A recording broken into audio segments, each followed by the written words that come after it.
दोस्तों, आज शुरू करते हैं दान की महिमा। मनोज की कौन से ये कवर चित्र है।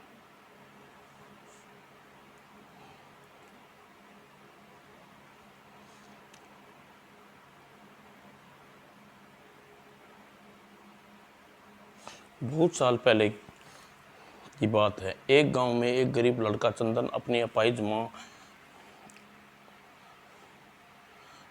माँ के साथ एक टूटी फूटी झोपड़ी में रहता था। घर में कोई कमाने वाला था नहीं, इसलिए चंदन मेहनत मजदूरी करके अपनी माँ और अपना पेट भरता था। चंदन बहुत नेक और था। वह हर रोज 4 पैसे कमाता और उसमें से 3 पैसे अपनी माँ को देता।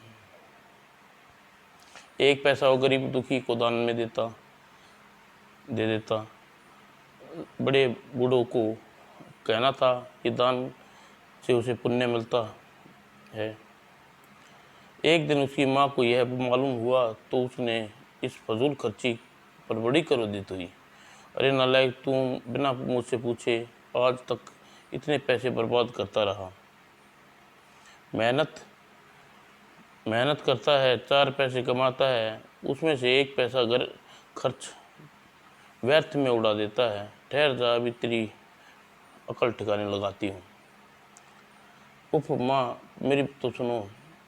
मैंने आज तक 1 पैसा व्यर्थ नहीं, अपनी मौज मस्ती में नहीं गवाया। मैं रोज 1 पैसा किसी गरीब को दान और दुखी तथा सन्यासी को दान करता हूँ। दान? हाँ माँ, मैंने सुना है दान करने से बड़ा पुण्य मिलता है। अरे पुण्य के बच्चे, पहले तू यह बता, पुण्य किसे कहते हैं और पुण्य का फल क्या मिलता है? यह तो मुझे भी नहीं मालूम माँ, लेकिन लोग कहते हैं, इसलिए।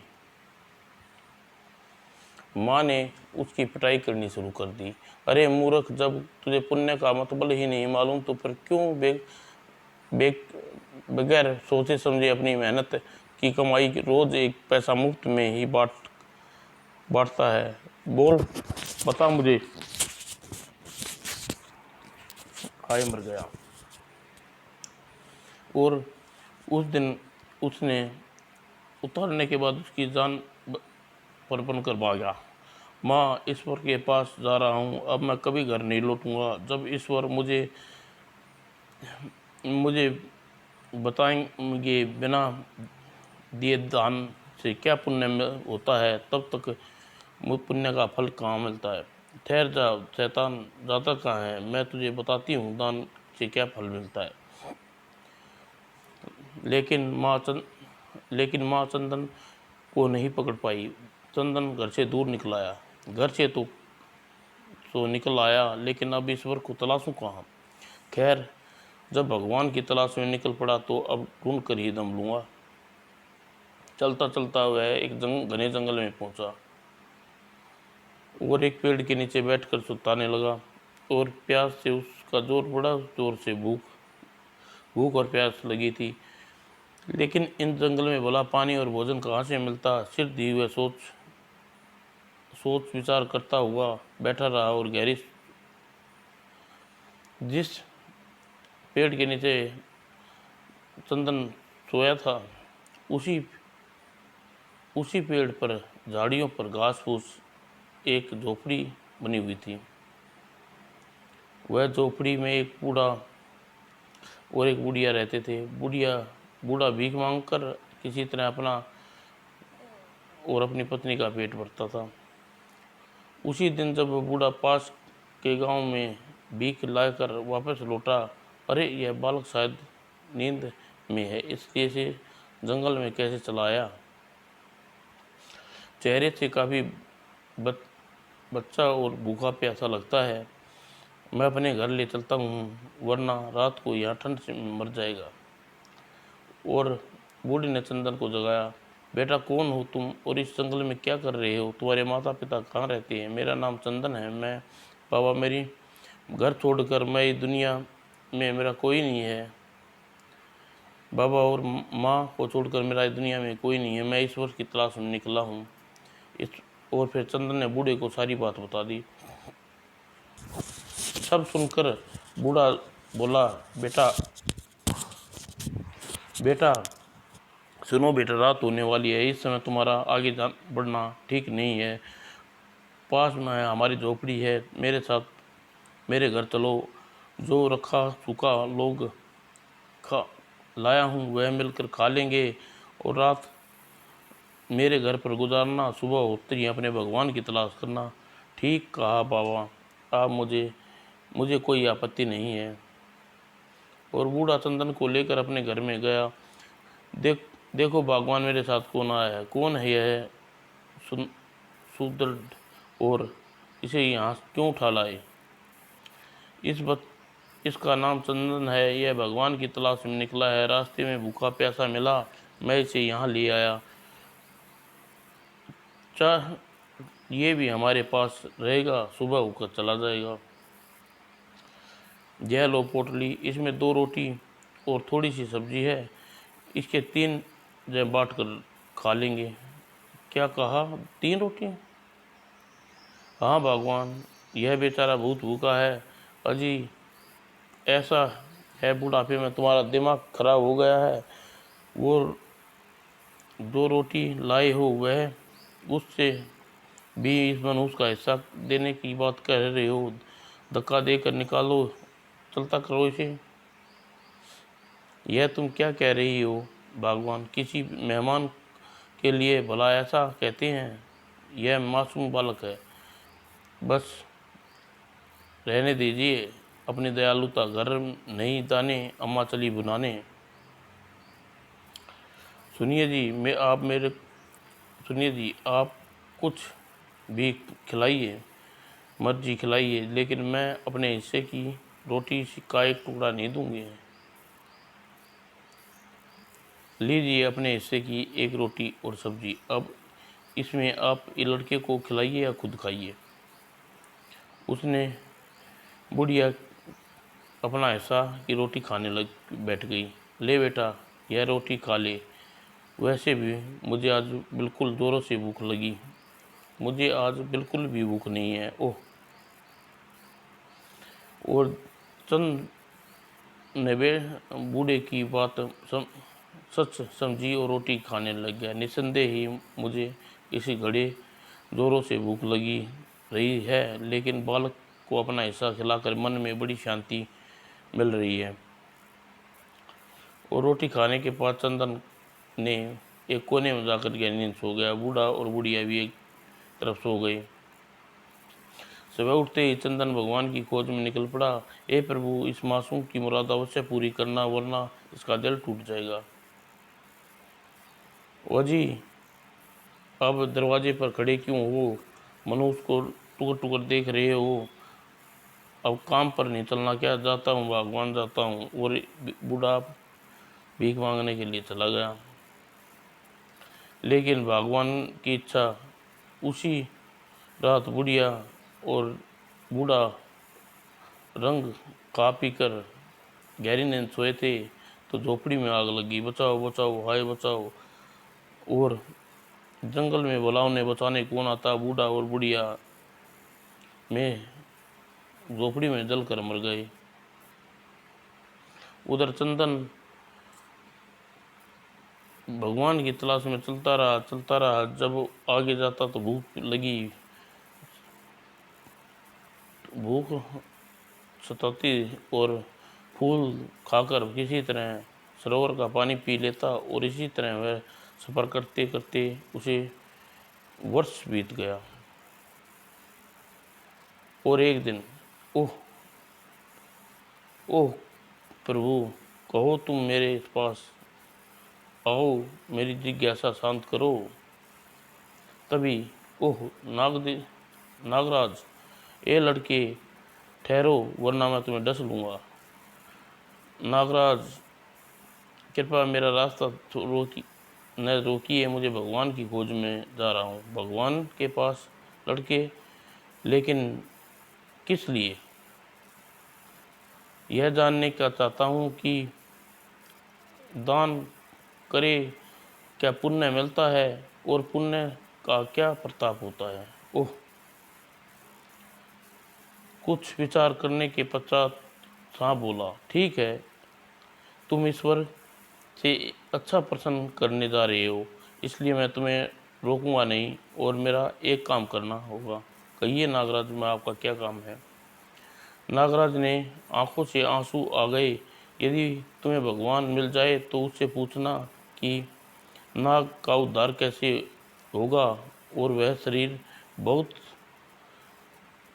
गलता है और मुझसे चलने फिरने में भी शक्ति नहीं रहेगी, पूछ बताना। अच्छा नागराज, और अब वापस लौटकर यहीं रुकिएगा। नाग को प्रणाम कर चंदन पुनः भगवान की खोज में आगे गया। दर्शन दीजिए प्रभु, मुझे दर्शन दीजिए। और आखिरकार चलते चलते एक दिन, कहाँ भागे जा रहे हो बालक, इधर आओ मेरे पास। ओह, कौन है बाबा आप? बाबा, इनसे मिलना चाहिए। आप कौन है बाबा, और मुझे क्यों रोका है? बालक, तुम इतने उतावले कहाँ जा रहे हो? किसकी तलाश में हो तुम? मैं भगवान की तलाश में हूँ बाबा, मुझे कुछ पूछना है। मैं ही भगवान हूँ बालक, पूछो क्या पूछना चाहते हो। ओह, अच्छा हुआ प्रभु आप मुझे मिल गए, वरना एक दिन मैं इसी तरह भटकता भटकता मर जाता। कृपया मेरा प्रणाम स्वीकार करें। आयुष्मान हो बालक। अच्छा बताओ, तुम मुझसे क्या पूछना चाहते थे। प्रभु, मुझे बताइए, दान करने से पुण्य मिलता है और पुण्य कमाने से का क्या फल मिलता है। तुम्हारे प्रश्न का उत्तर फिलहाल मैं नहीं दे सकता बालक। हाँ, यहाँ से कुछ दूर एक गांव है, कालूदास नाम का एक कुम्हार रहता है। वह तुम्हारे उसके पास एक कुतिया है, जिसके कुछ ही माह पूर्व बच्चे ने जन्म दिया था। वह बच्चा तुम्हारे प्रश्नों के उत्तर अवश्य देगा। तुम उसी के पास जाकर अपने प्रश्न का उत्तर मांगो। ठीक है प्रभु, अभी मैं उस लोहार के पास के घर जाता हूँ। और एक एक बात, तुम उस कुतिया के बच्चे को जवाब लेकर देगा तो राजा वीरसमान के पुत्र राजकुमार अभय सिंह के पास अवश्य जाना। वही तुम्हें पाप और पुण्य का अर्थ समझाएंगे। जैसी आपकी आज्ञा प्रभु। और चंदन सिंह भिखारी नुमा भगवान से विदा ली और जैसे ही चलने को हुआ, उसने नागराज की बात ध्यान में आई। यहाँ पर वो एक बात और बताइए, मैं शशक नाम के एक नाग का उद्धार होगा। वह वर्तमान जीवन में बहुत दुखी है। सुनो, जब वह अपनी बांबी में सोने के सिक्कों का मटका, बड़े मटके को दान कर देगा तो उसकी ज़िंदगी मुक्त हो जाएगी। और अब तुम जाओ। चंदन भगवान को लाख लाख धन्यवाद किया और अदा किया और गांव की ओर चल पड़ा। आश्चर्य की बात है, जब भगवान ही मेरे प्रश्नों का उत्तर नहीं दे सकते तो एक कुतिया का बच्चा क्या जवाब देगा। खैर, मुझे प्रभु ने कहा है तो उसके मिलना अवश्य चाहिए। और काफ़ी रात चंदन कालू कुमार के कुतिया सोई हुई थी, उसके पास बच्चा खेल रहा था। ओह, यह भगवान शायद यही कुतिया के बच्चे से पूछना है। और लेकिन जैसे ही चंदन कुतिया के बच्चे के पास पहुंचा, बच्चा देखकर बुरी तरह रोने लगा। और लेकिन सिर दी वह बोला, तुम मुझे पहचान गए बालक, लेकिन मैं समझ गया हूँ कि तुम यहाँ क्यों आए हो। आश्चर्य है, मैं तुम्हें नहीं पहचान पाया। मैं वही बुढ़िया हूँ जो भिखारी की पत्नी के साथ जंगल में झोपड़ी में रहती थी। एक दिन मेरे पति लौटकर घर आए। उसने तुम्हारा निरादर और लेकिन मैंने तुम्हारा निरादर किया। ओह, पहचान गया, लेकिन तुम इस रूप में कैसे आ गई? जिस दिन तुम्हारे घर से गए थे उसी दिन घर में न हमारी झोपड़ी में ना जाने कैसे आग लग गई और हम दोनों पति पत्नी जलकर मर गए। बाद में मुझे इस जन्म में एक कुत्ते का शरीर मिला, लेकिन क्यों? क्योंकि मैं उस रात को तुम्हें भूखा रहने होते हुए भी तुम्हें अपने हिस्से की रोटी का टुकड़ा नहीं दिया खाने को, जबकि मेरे पति को भूखा सुलाकर रहकर अपने हिस्सा की रोटी तुम्हें खिला दी। उस दिन मैंने जब पाप किया था उसके कारण मुझे इस जन्म में कुत्ते का शरीर मिला है, जबकि मेरा पति जिसे अपनी रोटी दी थी वह पुण्य कमाकर आज महाराज धर्म सिंह के महल में चिराग राजकुमारी अभय सिंह का पुत्र सुख भोग रहा है। ओह, तो दान का पुण्य करने का यह फल मिलता है। और चंदन उसी समय राजमहल की तरफ चल दिया। मार्ग में उसे मुलाकात साहब से हुई। क्यों बालक, तुम मेरी मुलाकात भगवान से हुई था? तुम मेरी मुक्ति का मार्ग बताओ मुझे। हाँ नागराज, श्री भगवान ने मुझे मिले थे। मैंने उससे कहा था कि तुम रिबाम्बी में जो रखा सोने का सिक्कों से भरा मटका है वैसे किसी को दान कर दोगे तो तुम्हें जीवन में मुक्ति मिल जाएगी। ओह, तब जल्दी से मेरे साथ चलो बालक। वह दान में भला करने के लिए तुम्हें से नेक और दूसरा कौन मिल सकता है? नागचंदन की बाम्बी के पास पहुंचा। बालक, यहाँ से सोने के सिक्कों भरा मटका, तुम इसे ले जाओ। मटका तुम्हें मैं दान करता हूँ। धन्यवाद नागराज, इतना धन देखकर मेरी माँ बहुत प्रसन्न होगी, मेरी गरीबी दूर हो जाएगी। तो देर न करो बालक, मटका ग्रहण करो और मुझे मुक्ति दिलाओ। और नागराज जैसे चंदन ने बाम्बी से मटका बाहर निकाला, नागराज मृत होकर जमीन पर गिर गया। ओह, नागराज अपना शरीर त्याग दिया, भगवान इसकी आत्मा को शांति प्रदान करें। और वहाँ से कई दिनों तक सफर के साथ कंदन राजमहल में पहुँचा। नन्ना कुमार के बाद बरामदे में खेल रहा था। ओह, शायद यही राजकुमार उदय सिंह है। और जैसे ही राजकुमार की दृष्टि उसके चेहरे पर पड़ी, आओ आओ भाई चंदन, तुम्हारा ही यहाँ हार्दिक स्वागत है, कहो कैसे आना हुआ। तब चंदन राजकुमार को सारी आप बीती सुनाई और बोला, मैं आपके पास दान पुण्य का विषय में जानने के लिए आया हूँ राजकुमार जी। अरे भाई, यह तुम भी दान पुण्य की महिमा नहीं समझ पाए, जबकि मुझे तुम्हें एक रोटी का दान करने का फल के बदले इस जन्म में मिला है, रूप में मिल रहा है। और फिर राजकुमार ने दान पुण्य करने की महिमा के विषय में बहुत कुछ बताया, जिसे सुनकर चंदन के रोम रोम पुलकित हो उठा। मैं आपकी यह उपयोगी बातें हमेशा ध्यान में रखूँगा राजकुमार जी। कृपया मुझे आज्ञा दीजिए, जल्दी से अपने घर पहुँचना चाहता हूँ। माँ पहुँचकर दान खूब माँ के विषय में बताऊँगा। अरे भाई भला, ऐसे कैसे हो सकता है? तुम्हें कुछ दिन तक यहाँ अतिथि रहने का मौका तो देना ही होगा।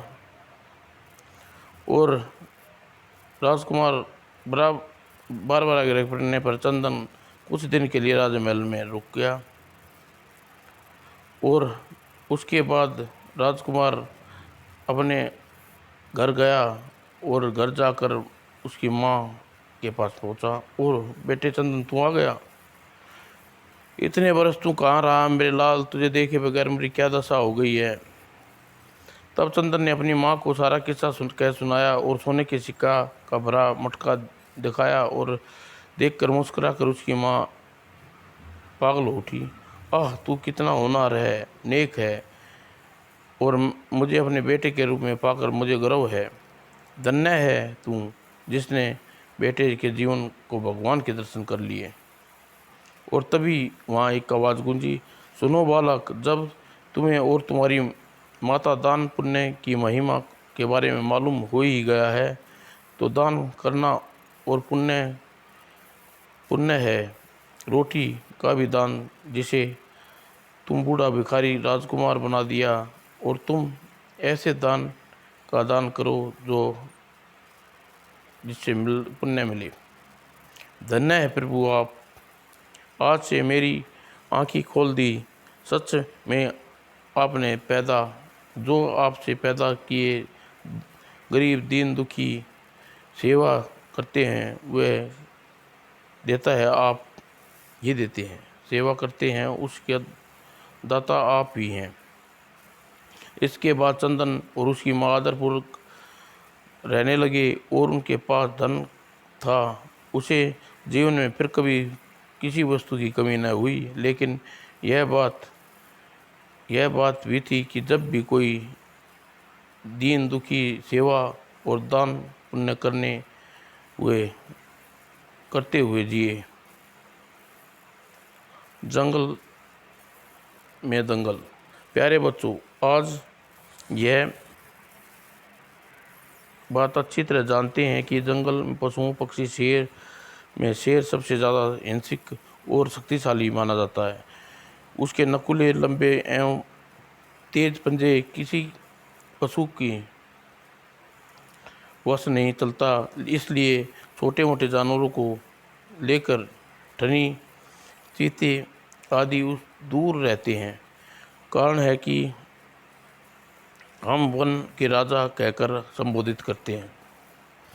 इसी तरह किसी समय एक घने जंगल में बियावान जंगल में एक शेर रहता था। वह जंगल का बेताज बादशाह, सभी पशु उससे बेहद डरते थे।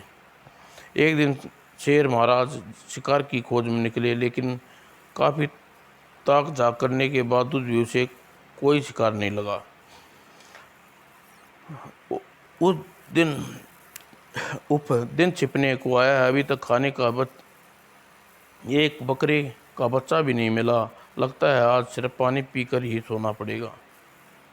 और आखिरकार थक हार कर वह एक सरोवर के किनारे पहुंचा और पानी पीकर एक पेड़ के नीचे लेट गया।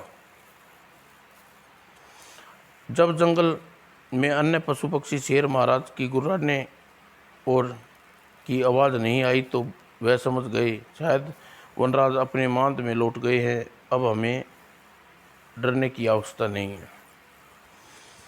और फिर जानवर अपने अपने घरों से निकलकर निश्चिंत होकर चरने लगे।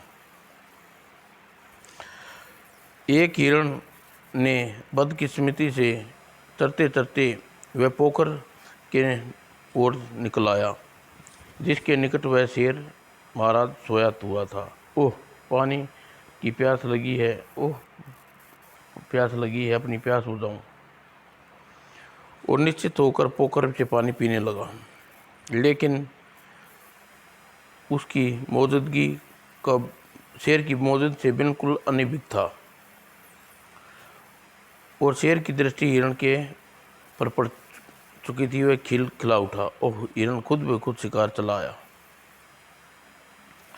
यह देख दबे पांव हिरण की ओर बढ़ा तथा हिरण को खतरे का अभ्यास हुआ तो वह भागने लगा। ओह प्रभु, मेरी जान बचा ले। लेकिन जब तक काफ़ी देर हो चुकी थी और झटकर शेर ने उसे छलांग लगाई और दबोच लिया। ओ बचाओ।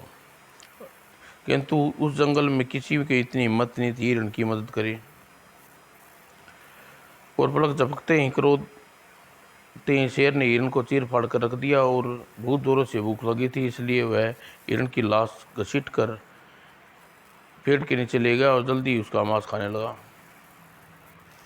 नतीजा यह हुआ कि मांस खाने से जल्दी ही एक हड्डी शेर की जान की दुश्मन बन गई। हाय, हड्डी गले में फंस गई। अब गू गू खो खो खो। और वह खासा और हड्डी को निकालने की कोशिश करने लगा, लेकिन हड्डी अपने स्थान से ज़रा भी नहीं खिसकी। ओह, क्या करूं? कमबख्त हड्डी, गले में दर्द कि हमारे जान निकली जा रही है, सांस लेना भी दुर्बल हो रहा है, खो खो खो खो।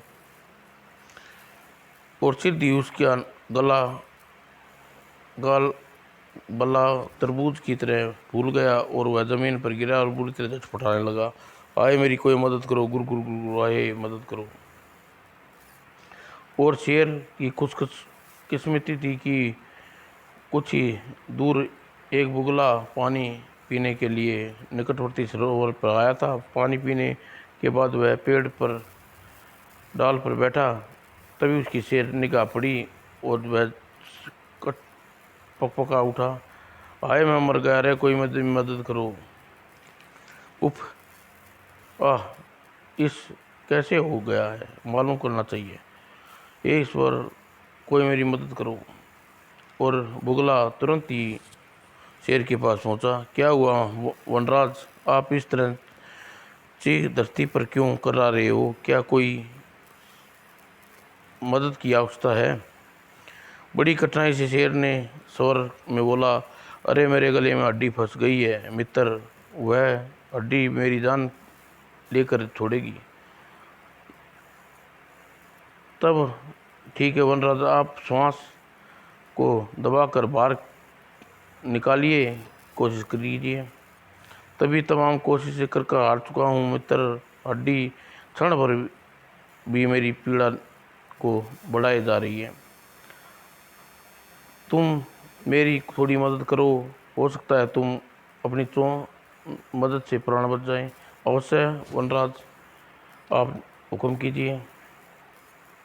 मित्र, तुम जाकर पूरे जंगल में ढिंढोरा घोषणा कर दो, जो कोई भी मेरे गले की हड्डी निकालेगा मैं उसे मुंह मांगी इनाम दूंगा। ठीक है महाराज, यहीं रुकिए, मैं जंगल में घोषणा करके आता हूँ। और बगुला उड़ चला और थोड़ी देर बाद जंगल में पशु घोषणा कर दी, सुनो सुनो नगरवासियों, वनवासियों, जो कोई भी वनराज की गले की हड्डी निकालेगा उसे पीड़ा से मुक्ति दिलाएगा, उसे वनराज मुंह मांगा इनाम देंगे। उसकी पूरी रात गुजर गई, कोई जीव शेर की भले हड्डी निकालने नहीं आया। आता भी क्यों, सभी अपने प्राणों का मोह था। शेर गले में हाथ डालकर हड्डी निकालने का मतलब था अपनी मौत को समय दावत देना। भला हड्डी निकालने के बाद शेर को परोपकारी बनता? शायद कभी नहीं। और जब सुबह हुई, ओह, मेरी मदद को कोई नहीं आया, शायद मेरी मृत्यु निश्चित है। महाराज, वनराज, आप हिंसक एवं कठोर स्वभाव के कारण ही आप जानवरों के डर से आपकी मदद के लिए नहीं आया। ओह, मैं जानता हूँ मित्र, लेकिन तुम्हें सोचो भला, मित्र मेरी जान ले सकती है जिसे मैं उसका उपकार किया हो? शायद नहीं। लेकिन वनराज, यह बात जानवरों को नहीं समझ में है और उनकी नासमझी की कौन समझाए। ओह, तो मुझे पीड़ा बर्दाश्त नहीं हो रही मित्र। मैंने मेरी खैर खबर लेकर मेरी आत्मा को बहुत शांति पहुंचाई। बस एक उपचार और कर दो, मेरी चिता तैयार कर दो, जिसमें आग लगा दो, ताकि मैं उसमें कूद कर भयानक पीड़ा से छुटकारा पा सकूं। गुर्र। शेर की छटपटाहट और क्रूरता प्रार्थना सुनकर बुगले को दया आ गई। वनराज, आप गले की हड्डी मैं निकाल सकता हूँ।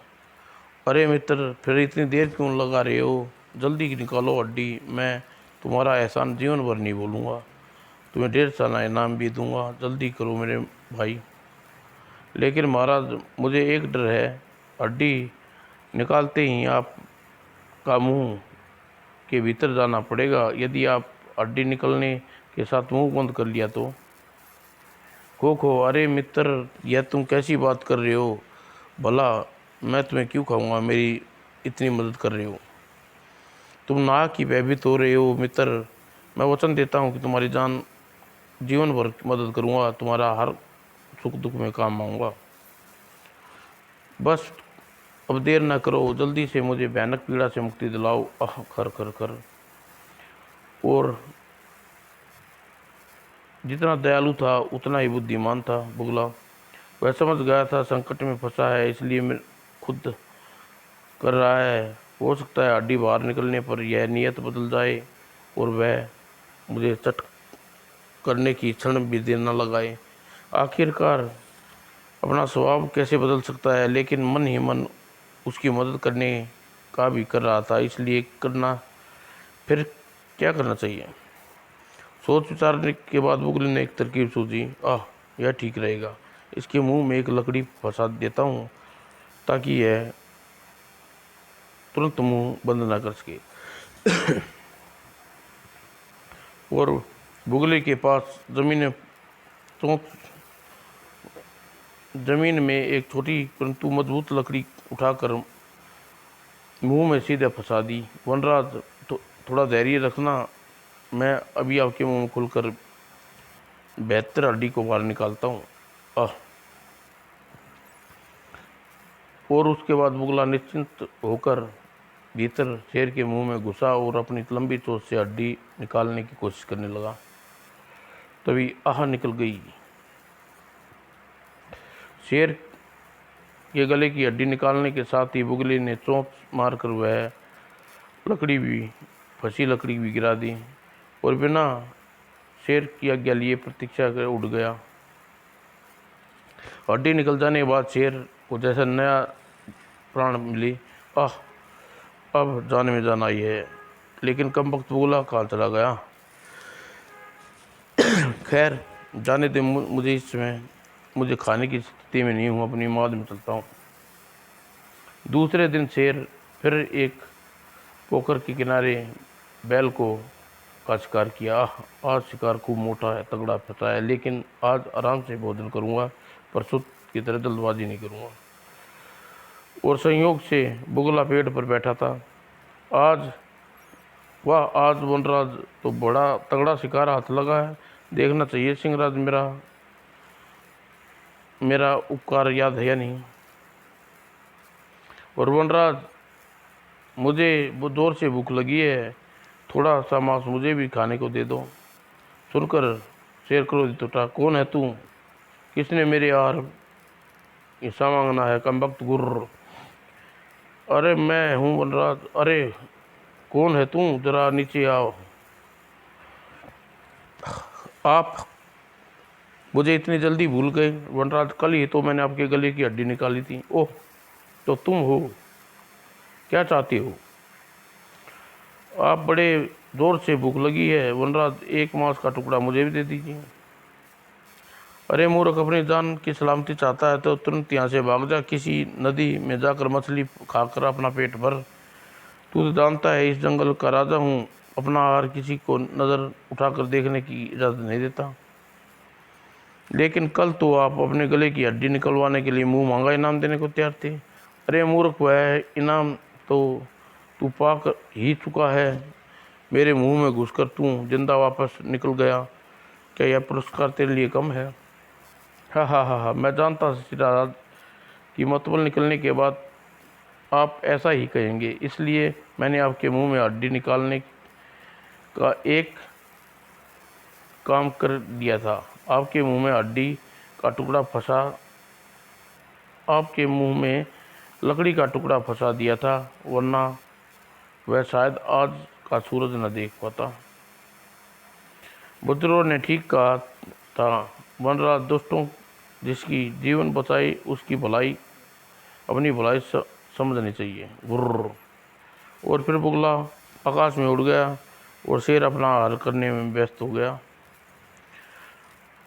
शिक्षा। प्यारे बच्चों, सदा पढ़ा और देखा आपने किस प्रकार मुसीबत पड़ने पर शेर जैसा शक्तिशाली प्राणी भी कमज़ोर अपने मित्र, भाई, बाप सब कुछ मानने के लिए तैयार हो जाता है।